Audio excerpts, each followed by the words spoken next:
efforts towards sound, environmentally friendly buildings for decades. And so it's with great thanks that I introduce Bruce Coldham. Oh, thank you.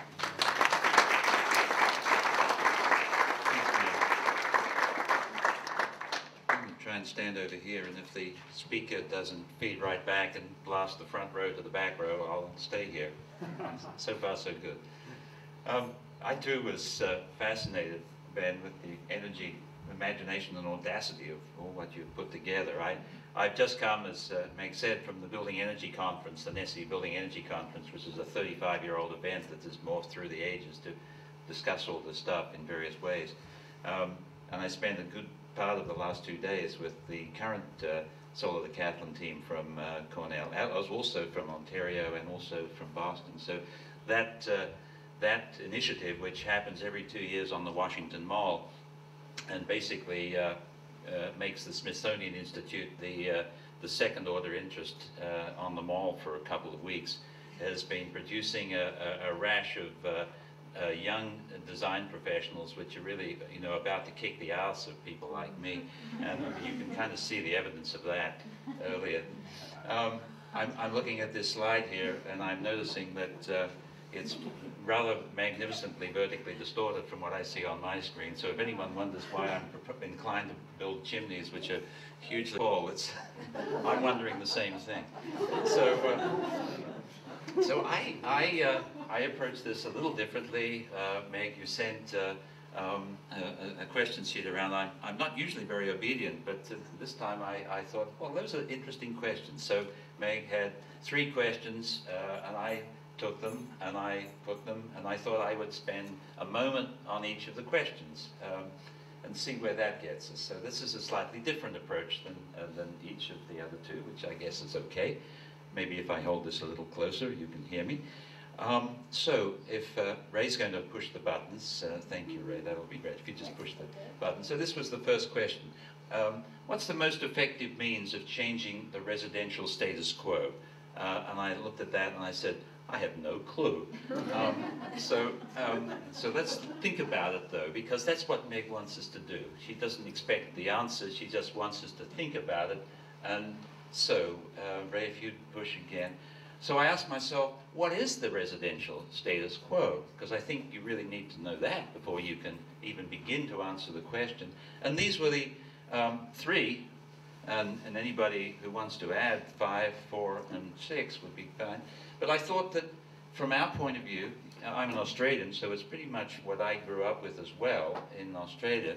It's a dispersed, detached, single-family units. That's predominantly what we've been doing for the greater part of the last 100 years. It really came into its own after the, well, let's not go into that too far. That's what I see as number 1 descriptor. Number 2 descriptor, no particular order, a blissful disregard for the cost of energy, and lots else, but really a blissful disregard. I mean, we have been pumping energy through this economy based on capital investment, drawing down capital, fossil fuels, for a good long while, so long that we have not really paid much attention to it. And now we could get into a discussion that could be informed by these energy anthropologists and so forth about what happens. And it seems to be just an automatic thing, that if you pump a lot of energy through the system, you get basically a sociological or a social impact of that. And the social impact of that is essentially the first descriptor. They're related. Number 3, underinvesting in durability and thermal integrity. And I think that's related too, because when you have a large energy flow through a system, you don't really care about keeping things. You are really organized around replacing things. So far from, this is a claim that I make, which I guess I could defend if pushed, far from buildings being too expensive, particularly in this country, I would argue that they are too cheap. We don't spend enough on them, and we don't expect them to last long enough, always wondering how far to take these things. I'll just make that assertion for the moment. Those 3 things. And I thought, okay, 3's enough. I don't need to go any further. So I stopped at 3, but you don't have to. So that's what I'm thinking about as the residential status quo. So what are we changing, and how might we change it? So Ray, if you push again. as Meg mentioned, I've had a lot to do, and so has my wife, who's here, because she's had to put up with me on this, but in fact has really driven this as well. Co-housing in this country happened because a number of people thought it was possible and used the Danish model. Pine Street Co-housing, which is actually a neighbor of yours, well, will be a neighbor when you arrive, so we're already a neighbor and you will be soon, is a clustered community. It's not really a co-housing community according to the strict definition, because we don't have the shared common space in there. But that's a kind of response. Co-housing has really grown quite a lot in this country. It's an intentional investment in creating community, and it does so on the mechanism of shared common space. Shared common space, smaller units. If you want to share the common space, which is not a bonus space, it's part of your investment. You know, your house is a little bit smaller. You put some of that house into a common house. That's your house. You really need to be able to get to it under a fairly rigorous set of conditions, which is to say, when you're 3, when it's dark, when it's icy and snowy, pretty high access standard, and that access standard pushes the parking and the cars and everything to the periphery in the ideal model, and you get a much more concentrated, minimized footprint, low impact in site work. We paid half the cost of the site work that we ordinarily would have paid on this by condensing everything and going about it in this way. So co-housing, and there are probably a couple of hundred of these across the country now, and this kind of approach, connected multifamily housing, is one way in which, speaking from my experience and what I've done, and people around me, would be a push to change the status quo. And next one, right, please. This is a similar effort. I don't live in this one. One can only live in one place once, more or less. So this is in Northampton, but it's another one in the area. And it's a slightly larger community, and one that we're quite proud of. It's won a few awards.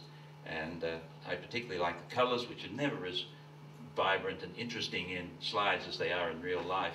And I really like the way this community, in search of its of expressing itself, really trusted the architect with leadership on color, as opposed to trying to do it by consensus. The one thing they didn't try to do by consensus, God bless them, because if they had, it would have looked really not very nice.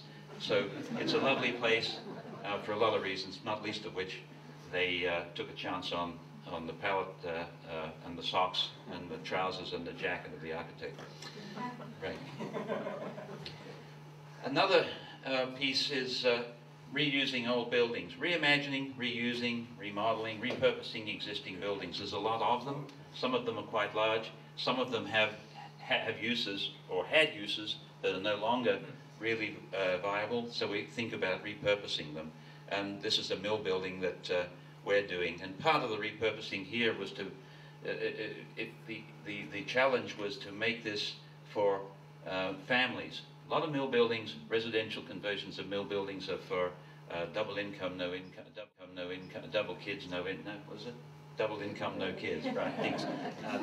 And lofts and studios and work, live and all of that. This is for young kids and so forth, and the sense was, how do you create community in these places? And we had this idea that if we were to, based on our co-housing experience, if you can create community on the horizontal. So we thought if we could consolidate circulation on one floor by having townhouses inside the flat, inside the mills, and bringing the light down through, and we created daylight models to understand how this would happen.